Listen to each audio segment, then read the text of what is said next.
Okay, everybody. So on today's podcast, if you subscribe to Dune Buggies and Hot VWs, the December 2024 edition has one of our reoccurring guests on, and his car is actually on display. And on today's podcast, we're going to have Lee Hedges on the show today, and we're going to discuss with Lee his car that's being featured this month, which happens to be the oldest Type 34 in the registry. So on today's podcast, I want to welcome Lee Hedges from Type 34 World and also Type 34 collector, Type 3 collector in general. Lee, welcome to the show. Hey, thank you. Thanks for having me back. Hey, so congratulations on your car being featured. And there's lots to talk about. What we're going to get into is the story of this Type 34. Now, if I'm not mistaken, this is the oldest car in the registry. Yeah, this is the oldest Type 34 ever known to be discovered. So, how many Type 34s currently are in the registry right now? Currently, the database we have is about 1,805 out of the 42,500 that were built. Wow. And Wow. I mean, so you being, I think it's only fitting that you being the Type 34 registry guy that you happen to end up with the oldest one, and I'm sure it's a great story. So let's get into the story of how you got it, how this Type 34 came into your life. Yeah. And backing up a little bit, when I first started the registry, the database for Type 34s, archive them all by their chassis numbers. And Hmm. so the beginning of that spreadsheet started at 000 and so on. And so we just keep adding them in line. And so it's real easy to track which are the oldest, which are the newest, which are the right-hand drives, that kind of thing. And Hmm. so in 2005 or six, I got a call from a guy in Arizona who I hadn't met before, but he was a big VW guy, but with bugs and buses, Tim Miller. And Tim said, hey, I got this old, rusty Type 34, and I want to get some help restoring it. And of course, I added him to the group and helped him for over a decade. And that was when he shared the chassis number of it, which is 1200, 000 1200. So back in those days, the Type 3s were all mixed with Type 34s for chassis numbers. So it's not the 1200th Type 34, it's the 1200th Type 3. Oh, really? And yeah, that's how they mixed all those numbers together. And so the VIN number of 1200 doesn't really tell the whole story. It's when you peel back the VIN number on a Type 34, Karmann stamped a little plate in there, a little number, and they started with 100, which was typical for Germans. And this is the 11th Type 34 built ever. Oh, the So 11. Well, and it's they're the they're 11th Type 34, yeah. So I was obviously super excited to add Tim's car to the registry at that point and helped him for about a decade. And then he ran out of patience and money and time and called me back and said, "Hey, I can't finish this car and I can't think of anybody else that really can, and it deserves to be restored." And I agreed with him. So uh, that's how I ended up having the opportunity to get it. now. What year did you buy? Now this car has got a name. Yeah, the name of this car is Amy, and we named it Amy for a variety of reasons, but mostly because at the time Tim's wife's name was Amy, and it was Hmm. bought for her. He had bought it to build it for her. That was her dream car. As it goes, I mean, I have amigos here in San Diego, so amigos in Spanish and Amy, AMI, is kind of a similar word in French. So it makes sense now that I have so many amigos that helped with the restoration of this car. Nice. And now I look at a few pictures. I was posting a few pictures of the car when it was sitting in the dirt. Now that's when the car was obviously sitting there is that in Arizona, those pictures? Yeah, that's in Tucson, Marana, Arizona, and it was out in the dirt in the Arizona red desert. And he had already separated the body from the chassis. It came with no engine, came with mostly no parts. It had 356 gauges installed in the dash that was all packed up, and had been sitting outside for 10 years when he got it. Wow. And Yeah. so what was the story on the car? Do you know the story before he got the car? Yeah. The only history we have of it was in about 2005, before he got it. An older lady was driving it, and she pulled into his buddy's shop, VW shop in Phoenix, and it was making noise and rattling and stuff, and we're not running good. And so she pulled into the shop. He climbs underneath it and looks at it and finds that two of the engine hangers, two of the four bolts that hold the engine in, had come off, and the engine was kiltered down at a 45-degree angle, and the engine flywheel was rubbing on the transmission housing, causing the noise. I couldn't believe it was still running, but it was obviously in really poor running condition at that time. She just said, "Hey, I can't afford to fix it. I'm going to leave it here. You can have it." And he ended up calling Tim because he knew Tim was into the cool old VWs. So that's Yeah. that's the earliest history we have about it. It's weird because Type 34s weren't sold in the U.S. This is the oldest one in the world. How it got to Arizona is anybody's guess. We have no idea. Now, have you done a birth certificate on this car? So the funny story on the birth certificate is I would have, and I tried, but this car, the microfiche at Karmann was Hmm. damaged. And for this chassis number, it's not recorded as a legible microfiche file. Oh, wow. So we don't know anything about where it was shipped. We don't know anything about um, the production details about it. Because we know the VIN number related to other VIN numbers, we can calculate that the production date was about November 5th or November 6th of 1961. Oh, so November 5th or 6th. So we're Yeah. pretty much at the couple days after its birthday, huh?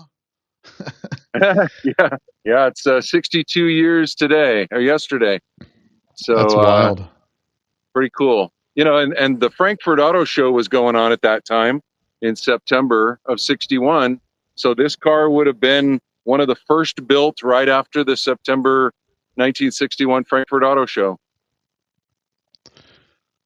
And Pretty cool stuff. yeah, that's super cool. Now, what kind of condition was the car in overall when you got it? So the Arizona desert is great for two things. It's great because it's dry and Hmm. it's got very low humidity. Um, The problem with Arizona is that it's super hot. So all of the rubber seals, all of the interior, all of the pads, all of anything that wasn't metal was just baked off of the car. Everything was gutted. There were no seats with it. There were no engine, no transmission. Some of the glass was there, but it was horrible. It was just in really, really bad shape. As far as the body goes, it was relatively dry. It had never been hit in the front or the rear. One of the taillights had been hit a little bit, and one of the side fenders had taken a hit to the side a little bit, but nothing major rust-wise, which was a great surprise. And now, so the body was pretty substantial condition. I mean, it's the red one you sent me the pictures, correct? It's the red. Yeah, It's yeah, kind it of was red painted a white. rusty red. Yeah. So we're looking at a picture of the dashboard with a 356 gauge. So somebody just grabbed themselves a hole saw and just punched out some Just big, cut huge. it open. So a 356 gauge is about this big, and the Yeah. Type 34 gauge is about that big. And so they Yeah. opened up the dash and shoehorned them in. They were 1958 Porsche 356 gauges. So the car overall wasn't in terrible shape. It was, I mean, as far as rust wise, and what percentage completion was the car? Because looking at the image I see here, it looks like it's got late model window cranks in it, like late model Beetle window cranks when you got it. It was about 20% complete. Hmm. It had no brakes. It had no lower end. It had no transmission hanger, no trans, no engine, no front end. It was just totally disassembled and separated. Um, no glass, no seats, no pads, no nuts and bolts. We had to find absolutely everything for this car, and that was a huge challenge, of course. Well, and in the photographs, it looks like the nose was in decent shape. Yeah, And what's interesting in this, so on the early cars, I'm looking at the photograph of it here, where that's on the screen right now, and it's got the Karmann Ghia script on the back tail panel, and it also has it on the lower rear quarters. right. And So so that's the early. What's the cutoff for? Because that's early Type 3, right? I mean, or That's early. early Type 34. 62 only had those set up. The Karmann Ghia script was mounted on the back panel with a 1500 emblem, and that went through the 62 production. And then Volkswagen decided, hey, we don't have Volkswagen on this car, on our Volkswagen Karmann Ghia. So they changed the scripts and put a Volkswagen and a 1500 on the back and moved the Karmann Ghia script up to the deck lid where the normal Karmann Ghia script was located. And those And were the so same. beginning in 63, that's when we saw the first Volkswagen script on the car. And now this car, those logos are the same ones that just they use in the Karmann factory just off the for the regular Ghias. No, they're unique to the Type 34s. Even the regular Karmann Ghias didn't use these emblems and scripts. They're unique to the 62 model, only used for 12 months or something. And the side scripts that are on it, a long Karmann script and a Ghia shield were only Hmm. used on Type 34. Oh, really? Yeah, so really hard to find, of course. Uh, and we ended up having, for that particular series of parts, having to get reproductions made in Sweden. And one of our fellow guys, Bernd, who's been with us for a long time, probably 30 years, knew that that's what I needed for the earliest cars. Reproduce those scripts and set down. And that's part of the amazing journey of this car was so many people got involved to help because they knew it was worth it. The earliest one, you only get to do it once and you want to do it right. And so everybody was super willing to help out. And what year did you start building this? We brought it back from Arizona in late 2016, Hmm. and it took us about 7 years from that point to get it finished. Now, in the pictures that you'd sent that we looked at, the car was red. Was that not the? I'm assuming that's not the original color of the car. So the original color of the car was a ruby red with a black roof, Hmm. which is a real common color scheme for the Type 34s. Yeah. And when I found it, I already had two red Type 34s, and I wasn't going to add a third. The other story was when I looked over the 62 colors that were available to Type Uh-huh. 34s. My favorite color of all time is this sea blue. And I had an accident back in 2000 in another sea blue Type 34, and the car flipped and landed on its roof and slid down the freeway.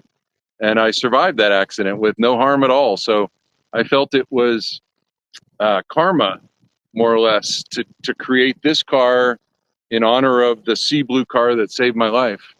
And I Yeah. love sea blue. How can you not, right? The color is just really, really beautiful. It's a color It, changing color too. So if you look in the dark shadows, it looks a real deep blue, and then in the bright sun, it's almost a light, sun blue. So right. it's just a gorgeous color.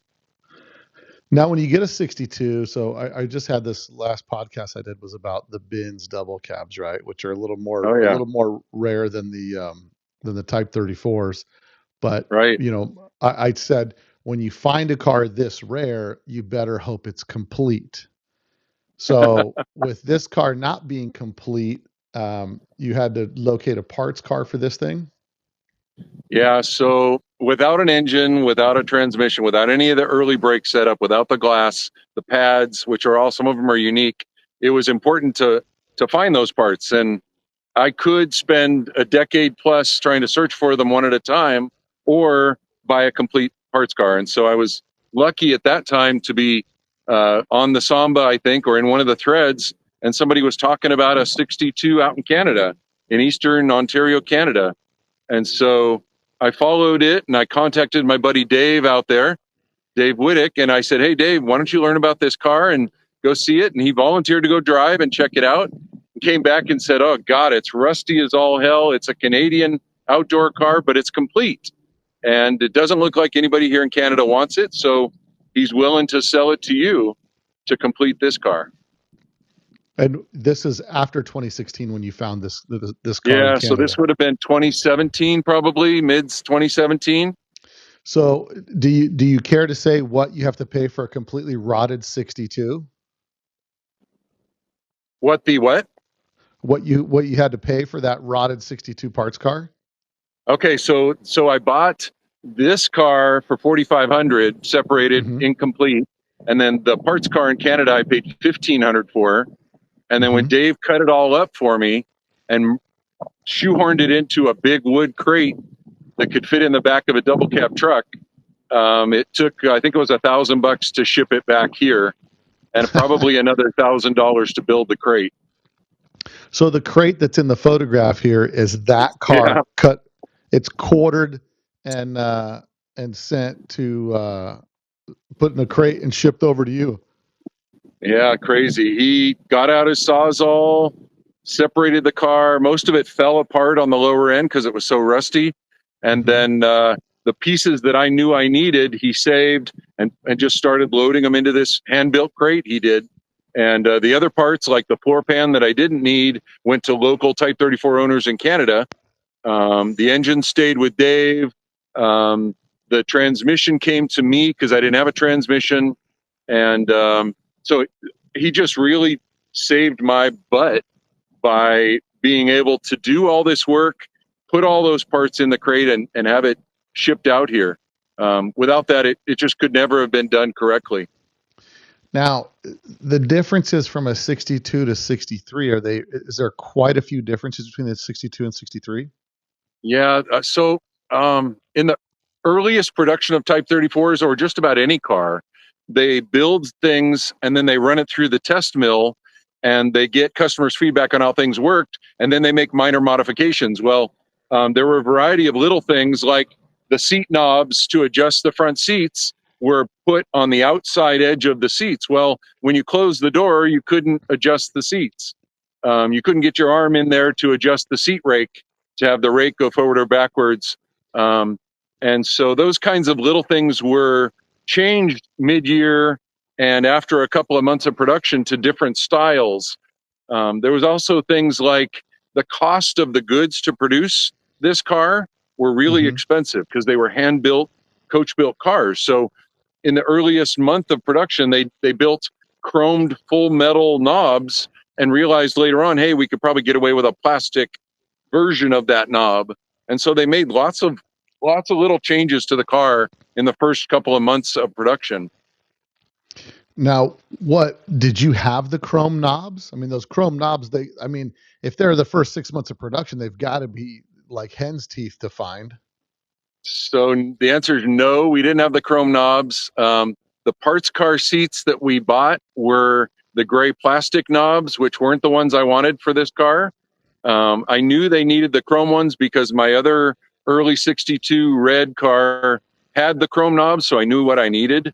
And so I was able to reach out to a guy again in Norway who had a second earliest car and knew what they looked like, and he had them reproduced in his auto shop. Oh, And wow. we had that set put on this car. So again, just another owner really stepping up to provide parts that I didn't have that didn't come with the car. Well, yeah, I think we're all pretty fortunate to know that, right? In the Type 34 world, I Yeah. mean, we all kind of, if we've got a part sitting around and we've got somebody that's building something and it's for a cause, there's definitely. I know you personally helped me out with a radio bezel that I was looking for Zorba, and if it weren't for you, I wouldn't have that radio bezel. And Well, and the it's same thing, Bill, goes for the early rim, the 15-inch rim you sent me. That's it yeah, right there. So I love it. it's everybody tries to help each other out when they can because you want to see more cars on the road, Yeah. and yeah, that's how we do it. So speaking of the early wheels that were on there, because we talked about that earlier in the early Type 3 wheels, um, Yeah. with that wheel. So when I sent you that wheel, were you one wheel short of completing the set, or did you Yeah, have I had four because the four came with the parts car, right, but I needed five, obviously, to carry a spare in the front. And so right? yours was a better condition rim than one of the four that were on the rusty Canadian car. So we put one of the rusty ones after it was sandblasted as a spare, and yours came out clean. And now the early cars, I mean, the selling point to the Type 34 was like it was the 1500 series, right? Bigger motor, more power, and it was the first car produced by Volkswagen with twin carburetors, right? Now Yeah. this particular the early ones, did they had the single side draft? Yeah. So in the early years, it was a big deal for Volkswagen to produce a 1500cc car. Um, Bugs and buses and Karmann Ghias used a 1200cc at that point. So to jump from it to a 1500cc was really Volkswagen's entry into the middle class market. More power, more comfort, more space, higher prices. Some would say better styling. But the 1500cc motor that first was put out there was a 45 horsepower 1500cc with a single carburetor, a single Mm-hmm. Solex side draft carburetor. And the reason it was a side draft, instead of going down, it went sideways, was because they were trying to compact the motor, right, to fit into the rear of the car and still allow a storage space back there. And so the single carb side draft model was used from 61 to 63. And then in 64 model, they came out with the two separate short 32 PDSIT dual carb setup. So 64 is the first year for the dual carb setup on the Type 34. And they came out with the high compression motor at that time because they wanted to hot rod it and make it more desirable, of course, to speed up and make cars sell quicker. And Mm-hmm. that one had a 54 horsepower, which was 10 more than the earlier cars. And it was the first Volkswagen to hit 100 miles an hour. And that's what's funny is I did a podcast with the guys that do the Renan Andrin in Belgium, and the I guess that's the reason that the notchback was so popular is because they were racing the notchbacks because they were able to break, what was it? Was it 100 miles an hour, or 100 kilometers an hour? Definitely 100 miles an hour. I mean, no Volkswagen had done that before. 100 kilometers No, an hour is about 62 miles an hour, so any Volkswagen right. could do that. But the regular single carbureted Volkswagen Type 34s could only go about 87 miles an hour. And when you added the dual carbs in there, that's what gave it enough power with the high compression motor to get you up to 100. Now Transacts on the early ones on this, do they differ? Are they different? Short of numbers, is the gearing any different in the early models? Yeah, all the Type 34 gearing had a real long fourth gear to get you up there quicker. It had I'm not sure the actual spec numbers on it right off the top of my head, but Mm-hmm. the earliest one, like this one, used the same trans as a Beetle, and then it was upgraded and beefed up a little bit for the Type 3. Now, when you start the restoration process, how much of the body is still original to the car since it was in Arizona for so long? I mean, it had to be in Arizona for a long, long time if it wasn't really rotten. Yeah, you would think so. I mean, we're all guessing at that point because if you think from 1962 to 2005, that's 40 years, right? Yeah. So it had 40 years to be somewhere else. We don't know where that is. This car is the original body. There are no major panels that were cut and replaced. It has the original front end, the original rear end, because it had never been hit. There were tiny little sections of metal, maybe 8 inches or so, that were cut out where the rust was along the rocker panels. Um, there were a tiny section on the rear area where the apron was that was cut out and replaced. But I would say this car probably has 99%, 98% of its original body. Which is pretty unique to be able to pull that much original of the metal together. I mean, it's just it's just a real fortunate circumstance for these cars because if you contrast this with the one that was in Canada, I mean, environment has everything to do with survival of these cars because that car was, I mean, it was rotten enough to the point where you just chopped it up and threw it in a crate, right? Absolutely. The vast majority of Type 34s rusted out beyond salvageability. And so that's why we only have 1,800 out of 40,000 cars left. The attrition was incredibly high.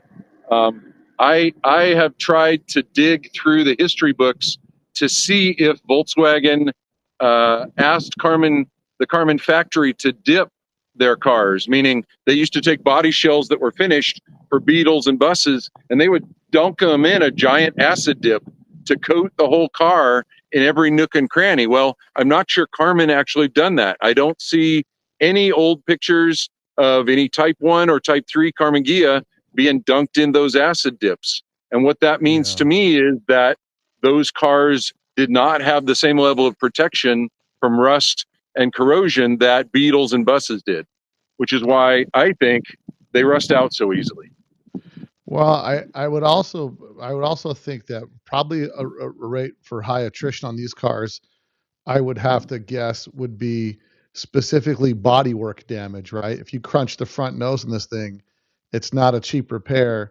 And back in the days when you would have a car that wasn't that expensive, but now all of a sudden it's going to cost so much money to fix it, I think people would just, people get in a bad accident, they would just scrap cars. I can't tell you how many buses. I found a bus in a wrecking yard, an early walk-through bus, and it was there because the side was crunched pretty good, and Yep. it was people were just kind of like, they're not so expensive that you need to just restore it. You might as well or rebuild it, just get another one. So Yep. it's it's Well, it's and and there weren't a huge supply of NOS panels for repairs out there. With these yeah, cars never being sold by dealers in the US, you had none. Imagine having none and trying to keep these cars on the roads, after a repair. A lot of people used Bondo, a lot of people used fiberglass. I remember my right-hand drive car from South Africa came with huge panels of fiberglass instead of metal because either they were too cheap to or they couldn't get access to the real metal panels. So yeah. big problem, yeah, and that's probably is another big reason why a lot of them didn't survive. Now, who did most of the body work on this car? So there's a guy named Francisco. I won't give you his last name. Francisco has done the San Diego Type 34s. We have probably 5 cars that have gone through him. So he is a specialist knowing all the nooks and cranny of a Type 34. He's also has history in doing high-end Porsche, Ferrari, Lamborghini type work. So his quality was super high. He only uses metal. He uses leading if he needs to, and he spends a great deal of time on the body without slapping on Bondo. And for me, and for this particular car, also for Pedro and Jack's cars, we don't want Bondo. We want the car to last forever. So Yeah. it went to Francisco. He had some spare time. He knew this was an important project. He came here to the workshop and looked over this nasty red disassembled body and said, "Yeah, I can do it." And sure enough, in about 8 months, he did.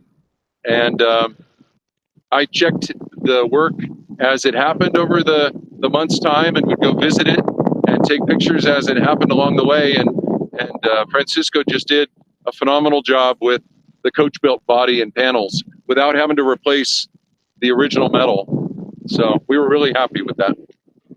Now, with respect to gauges, you track down year correct gauges. Is there any difference from 62 to 63 on the gauges other than the date stamps? Absolutely. Gauges are one of those.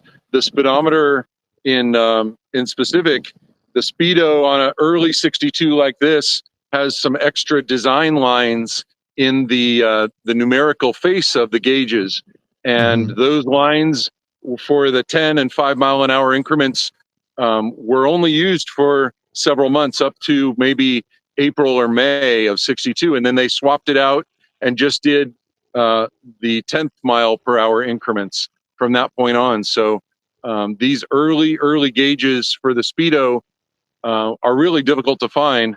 Now I drive in San Diego, and we drive in miles per hour. So most of the earliest cars from Sweden and Germany and some of the other places are in kilometers per hour. Mm-hmm. And so I had to find a super early speedo, and it had to be miles per hour. So I got super lucky in finding that. One of my oldest buddies, Andy Holmes, is in Maids Morton in England, and he had restored an early one as well, and was able to find a miles per hour speedometer that needed to be restored. And I was able to buy that from him with a bunch of other parts, engine parts and stuff.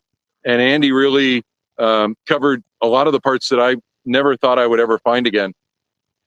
Yeah, that's awesome. I mean, it's so interesting, and I think sometimes we take it for granted with when we buy a new vehicle. Every 6 months, the dealer may an update, the manufacturer might make an update, change a gauge, change a knob, do this, do that, which we pay no attention to until we get to where a car is 60 years old, and a guy like you is pursuing it to restore it to the best of your ability to get it as close to factory accurate as possible. Yeah.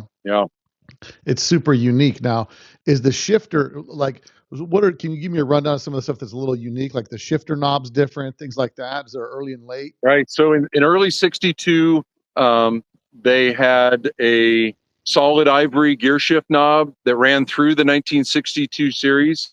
And in fact, the original convertibles, the 6 original convertibles that are left, were found with solid ivory shift knobs, even though they were 63 models. So that was kind of unique that Volkswagen and Karmann carried over that shift knob from the early cars into the convertible.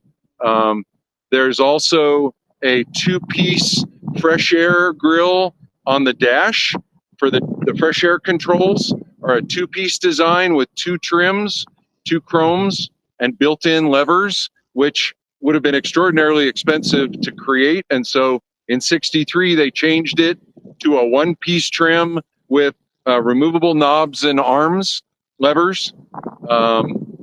The earliest Type 34s also had some other parts that were used only for 62 throughout that series. The scripts, the emblems, the nose emblem that's cast on the front there, it's a rectangular badge. That was only used through 62 as well. Again, must have been very expensive to make and to cost, and added for the cost of the car. So in 63, they came out with a simple aluminum round VW nose emblem, just like the Karmann Ghia had. In fact, it shares that emblem with the Type 14 Karmann Ghia. So there are a lot of little detail parts over the years that 62 had, one of which is the Lemeritz 15-inch beauty rings that go around the edge of the rims. Those were only used in 62. In 63, they came out with a slotted version of those beauty rings. And there are just a ton of little detail differences that we found, that Pedro and I found as we were going through the restoration, like the fresh air boxes, which you would never think would need to be changed because they're not visible. But the fresh air Right. boxes that are underneath the grills here were Mm-hmm. unique to 62. They had an angular fit versus a rounded design seen in 63 and later. And so we were shocked that it must have been a functional change, is the only thing we could think of. Yeah. The lower dash pad was another one where the collar that goes over the steering column, the collar of that dash pad, Mm-hmm. was an inch thick in the earliest cars. And then they Oh, changed really? it to half an inch thick. So finding a dash pad for a 6-month production cycle lower dash pad would have been it still is incredibly hard to find. There's a couple of our group that are trying to accurately restore the early 62s. Scott Taylor's one of them. And we all need that lower dash pad with the 1-inch collar. And, Right. nobody has it. So you have to fit what you can fit and keep your eyes open for those parts that are eventually going to show up, and then you buy them and add them to the cars. So that's kind of Yeah. why a Type 34 is never fully restored. Well, and you were also mentioning just a second ago, because on the screen I have a shot of the dash where you can see Yeah, the dash has the double slotted fresh air vents, to where my car has a single slot to mount the air vent. So right. I would assume it's probably for production as well when they're manufacturing the car, just to make it a little faster to produce, rather Yeah, than or have all these little things. cheaper to make one part instead of two. Who knows? Right. Right. Progressive Refinements documented all those changes over the years, not just Hmm. for Type 34s, but for other cars too, for Beetles Yeah. and Karmann Ghias, and they have documented all the exact dates of the serial numbers that they stopped and made those changes with. I love to see, and I'm sure you feel the same way, that learning about the differences between a year or a model year or a series of months, like a Zwitter bug, makes it so much more exciting. Yeah. Where you learn in the process of restoring the car why this car is so special and what makes it so difficult and so wonderful to see an accurately restored car. Yeah. I mean, it's almost like it's not just, it's less than a treasure hunt. It's more like detective work, like solving a mystery, especially when some part or piece is missing. Now, I'm looking at a picture that's on the screen right now of the rear drain tray by the air intake for the motor, and Oh there's yeah. normally it's got a slotted grill that's over that hole. Right. So there's that water drain channel is what that Hmm. is. So that when Yeah. rain comes down the deck lid, it jumps into that channel and is quickly taken away from the motor through a little hole. In the earliest cars like this one, there's just a hole. And in a few months after production in 62, they came up with the 3 grill that covers that hole. And the reason for that was they were finding that debris that was put in the back compartment, like rags, cleaning cloths, papers, whatever, were getting drawn into that hole and going and blocking up that hole. So they added the grills a little bit after production um, to make that a better usable feature of the car. And then they slapped a little decal in the gutter there that you might be able to see that I says can. Yeah. basically, don't put anything in this area because it's going to get sucked in. Um, and so they're just continual refinements. That small little round hole is a really big signifier for the earliest of the early cars. There's another one that is the engine hanger.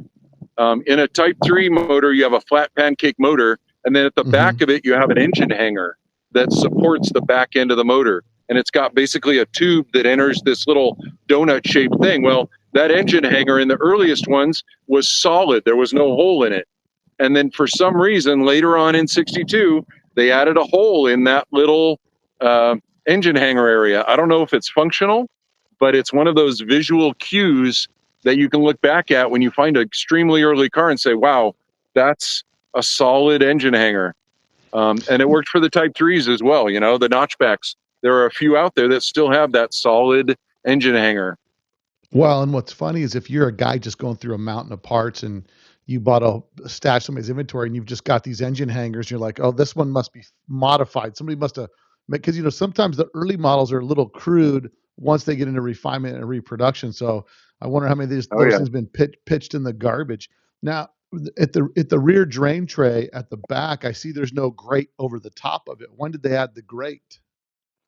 So that's another series in late 63 model year. They Uh added the huh. metal grates over that area because apparently things were still getting sucked in the motor. There's a channel that's behind the water drain channel Hmm. that air goes in from the rear deck lid down through the back of the car and goes in a tunnel that goes into the motor where the crank is. And if you have anything in the back of that area, it's going to potentially get sucked into that air intake area, which you want to, of course, avoid. So adding Right. those metal grills was one way of catching and preventing stuff from getting into those areas and causing problems. Now, as far as so you got the paint done by your friend who shall only know by his first name, similar to Cher, just Francisco. Francisco the painter. We're just going to refer to him as. Now he did the paint and body, and then as far as interior, let's talk about interior. We know that's I'm assuming it's Pedro interior in that bad boy. Yeah, so Type 34's interiors are grouped by an early style, which ran from 62 to 64. And then they went to a cheaper monotone type interior, vinyl. And the early cars had a cloth inserts with colors, and there were like 5 or 6 different colors that you could have as cloth inserts for the interior. And the seats were two-tone, if you want to say that, vinyl on the outside and cloth in the centers, and the door Hmm. panels were as well. The upper half was vinyl, the lower half was this cloth. And in previous years, this cloth, of course, got destroyed over the years, and there was never any reproduction cloth. Well, Pedro, back a long time ago, maybe 7 or 8 years ago, decided when he was doing his 62 Type 34 that he wanted that original Type 34 cloth again. So we were able to dig up samples from original cloth interiors, send them to SMS, which is in Oregon, and they reproduced that cloth in all the different colors. So there's a red cloth, there's a silver cloth, there's a blue cloth, and I think there's a turquoise cloth. I'm not sure we reproduced the yellow cloth, but there's different colors that were reproduced. And Pedro is phenomenal at getting the details accurate.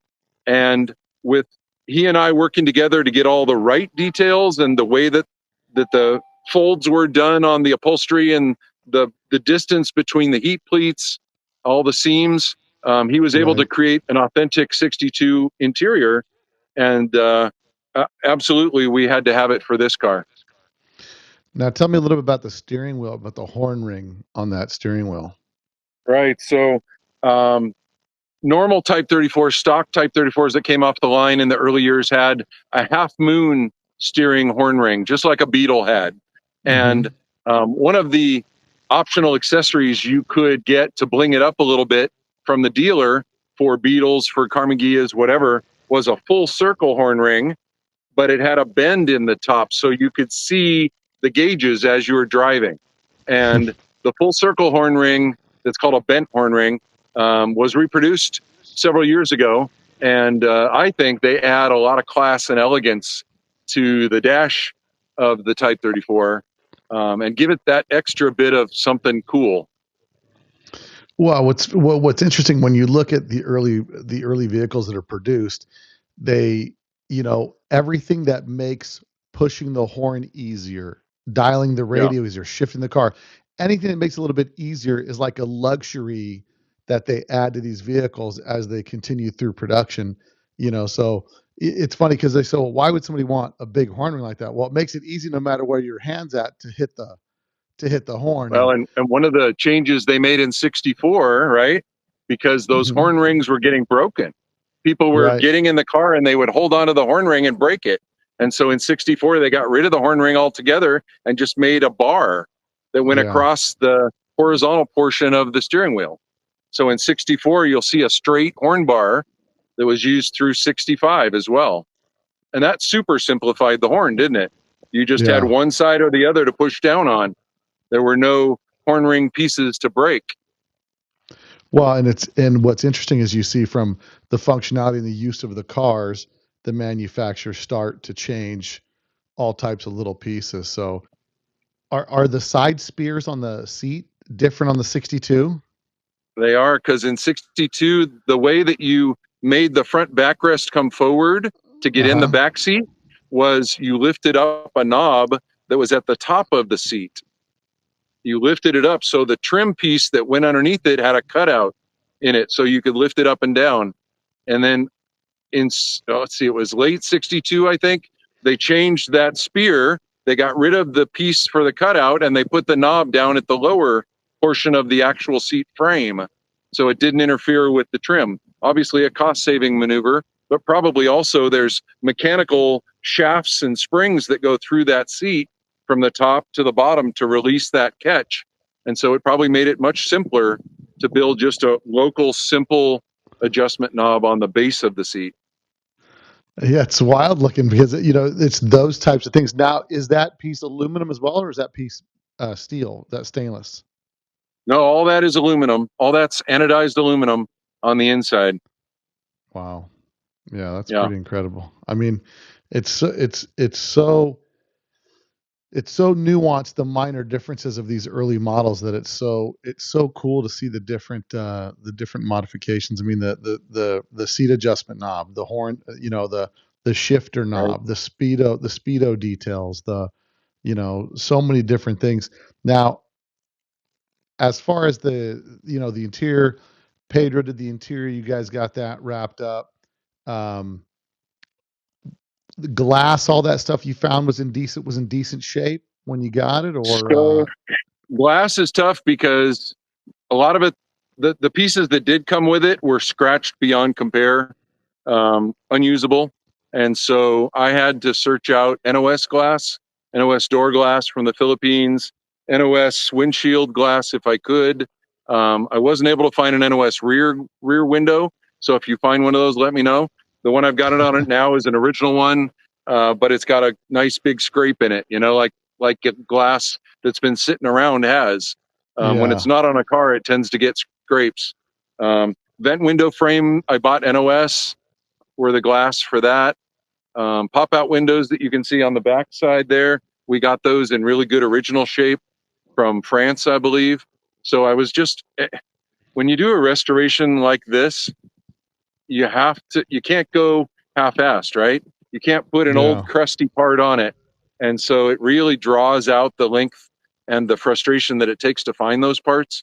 Um, Me being connected with everybody always helps, of course, and sharing. I kept updating the group, the Type 34 World group, with the progress of this car. So all the 1,800 people in the world that saw it felt like they were happy to contribute where they found a good part. And so that was the whole story behind this. Was it was preserved for the car's sake of doing the oldest car the right way with the right parts and sharing the information as we went along, to try and make things easier for other people that had early cars or later cars. Yeah. And electrical, is anything different with respect to electrical details from early to late? There really isn't. The wiring Okay. diagram for all the years up through the single carb cars were all the same, and we were able to get the new wiring harness from ISP West. Um, There's a guy named Greg out of Colorado that is a super detail oriented guy that he went to the effort of actually creating the very first accurate color coded Type 34 wiring harness with the built in fog lights, with the built in dual horns, that kind of thing. And he was able to create that kit and get it mass produced for ISP West to sell. So that was super fortunate. I would never do another car without replacing a wiring harness. Now the six Yeah. volt lights work like they should. The horns go off like they should. The signals blink while the brakes work, while the headlights work. Um, yeah, wiring harness was super important. Yeah, I mean, there's so many people. Now, anybody that you wanted to thank I mean, the car is immaculate. And again, you guys that are listening, it's in this month's in December 2024, Hot VWs, but to really hear the story behind the car, there's only so much they can get in the pages. Anything about this car that we haven't touched on that you wanted to touch on? Well, the motor is a big one. Because it didn't come with a motor and I didn't want to put a dual carb motor in it, I really, really, really wanted an extremely early serial number Type 3 motor. Hmm. And I don't know if you remember, but we had some wildfires, 5 or 6 or 7 years ago called the Camp Fire. Yeah. It was it was up in Northern California, and it just burned out entire neighborhoods of Paradise. And one of the cars that got burned up during that fire was a early 62 Sea Blue Type 34 by coincidence. And the owner of that car had pulled the old motor, kept it in his garage, and put a brand new 1600 motor in it. Well, that got burned up and he still had the motor. And that was an 11,000 serial number motor from Oh, wow. December of 61. So it was almost karma that this Sea Blue 62 died and its motor, its heart, got transplanted into the oldest one. So, I mean, it's the oldest Type 3 motor I've seen. And now it's been rebuilt correctly by my buddy Ron and matched up with this car. So that was a huge step with it.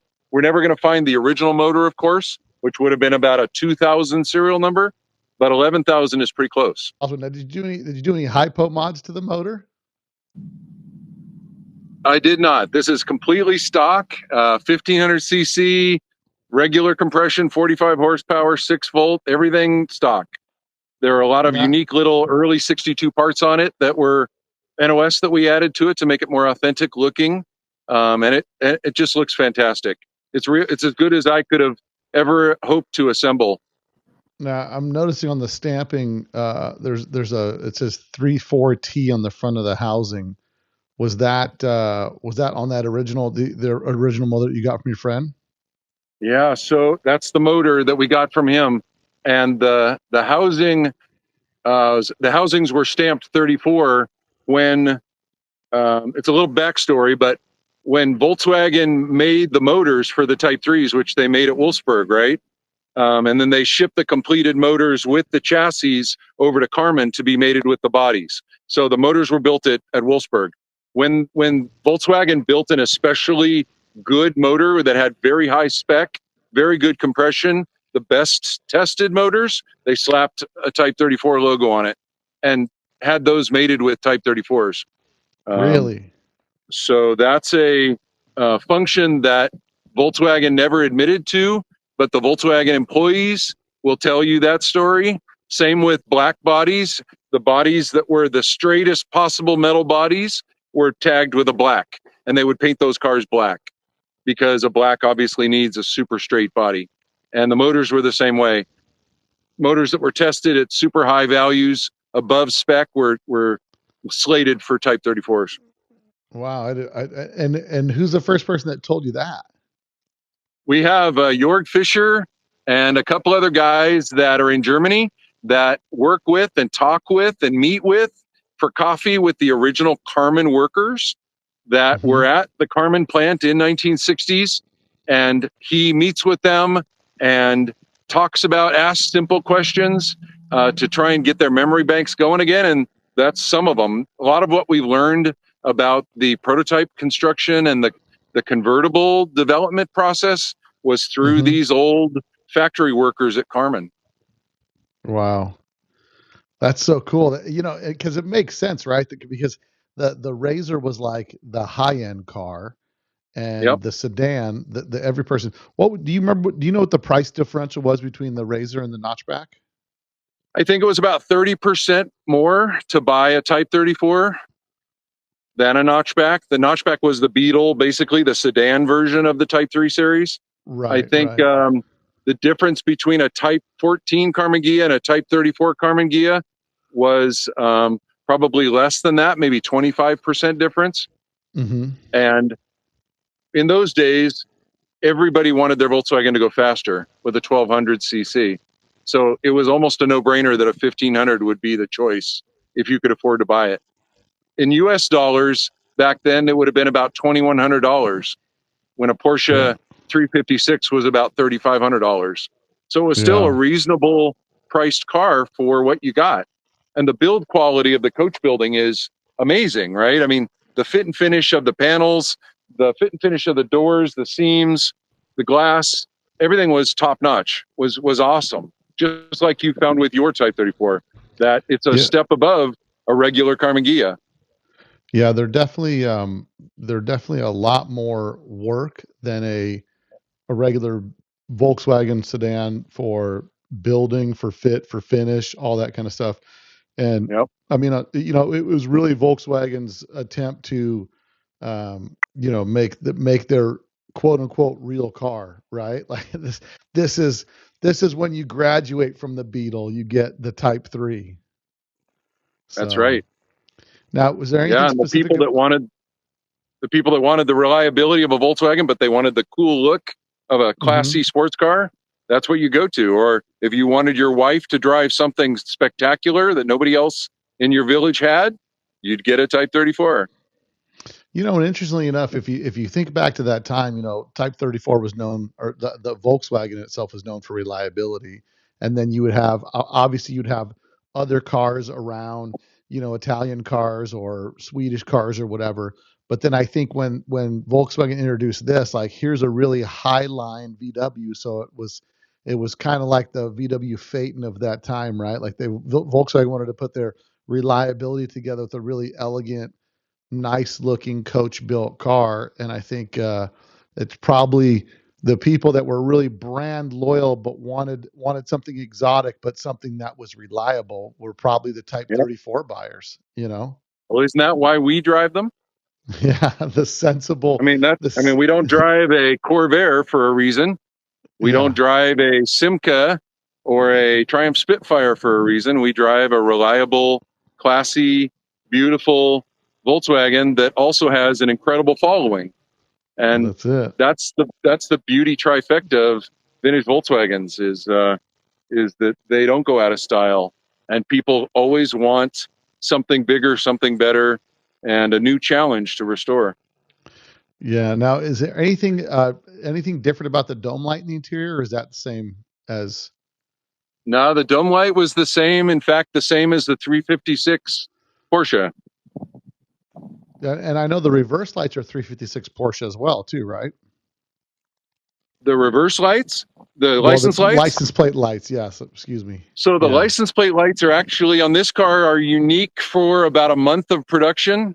They have a dual license lights built into the rear bumper guards, Hmm. and they're on the inner side of them, so they point up towards the license plate, and they look like Porsche 356 ones, but they're not the same.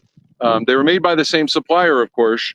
Hella made them all, but the glass, the plastic lens Hmm. um, on this one has the writing for that light stamped into the lens, whereas the chrome surrounding portion of it is has no text.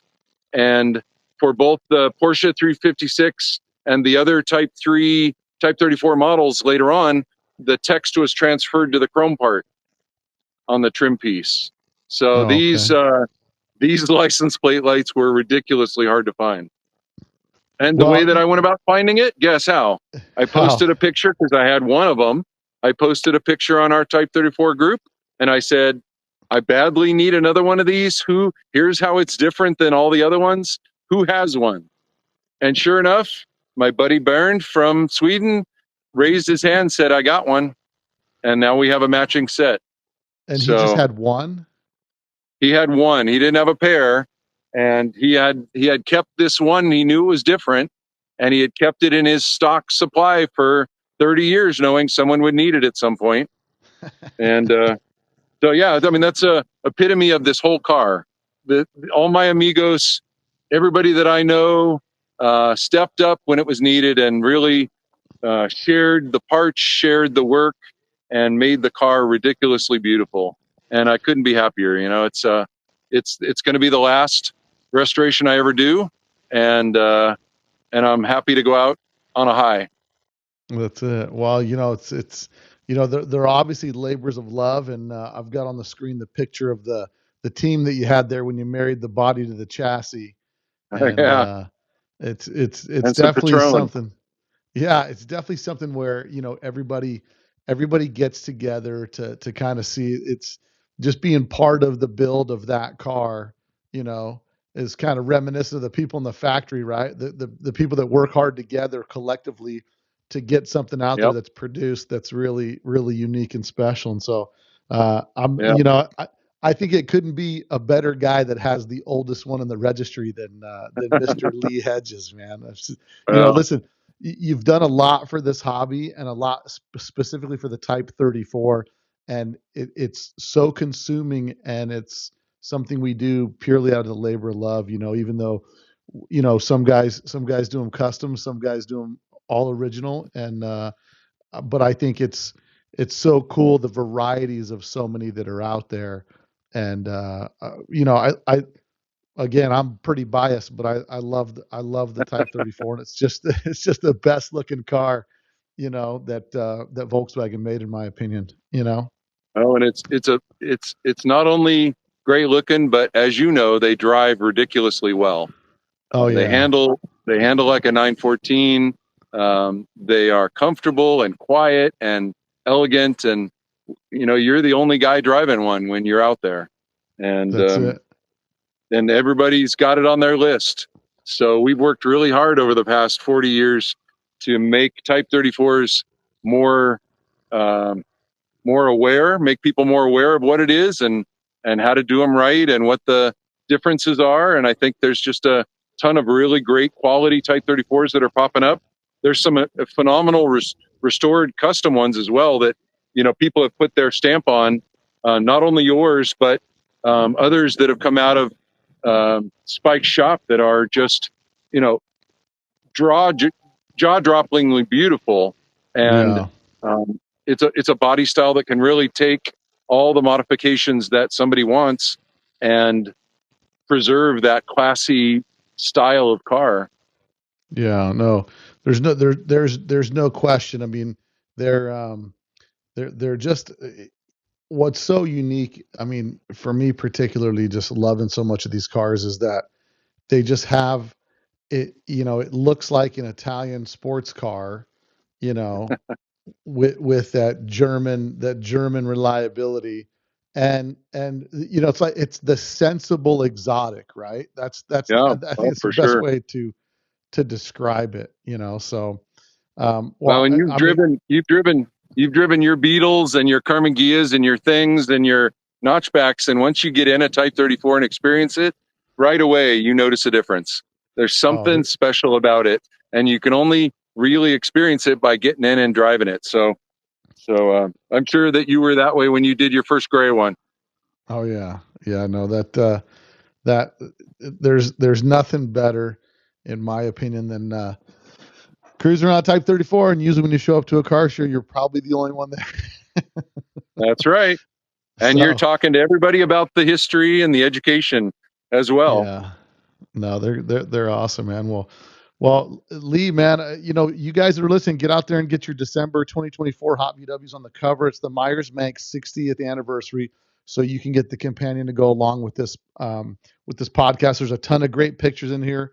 You know, the photo shoot on it is fantastic. It really, you know, getting to know some of the detailed history behind the build is just really special, especially with a car, you know, that's built. You know, by a team of enthusiasts that just love to, you know, to see these things come together and get put back on the roads. Well, I Well, appreciate you. I appreciate you having me on and sharing the story about this car and doing everything you do to make this a much more enjoyable hobby. You're well, doing an amazing job.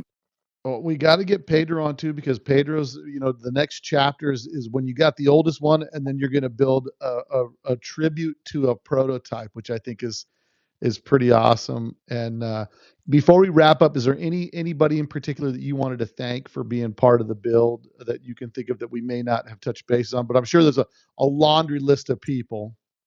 There is. I mean, my direct amigos, the four people are Pedro Saints, Jack Fisher, Eric Hand, and Jason Weigel. We had John House in there. We had Lionel Mendoza in there that took care of things. We had just Andy Holmes we talked about, and Karsten from Germany, Karsten Klein, um, and all my buddies Bernd in Sweden to pick up all those cool parts. So it couldn't have done it without any of these guys, and it is definitely a group effort. So. No, for sure, man. Well, Lee, man, thanks for coming on the podcast, and I'm looking forward to you and me cruising our Type 34s together somewhere. So I need to know. Can't wait.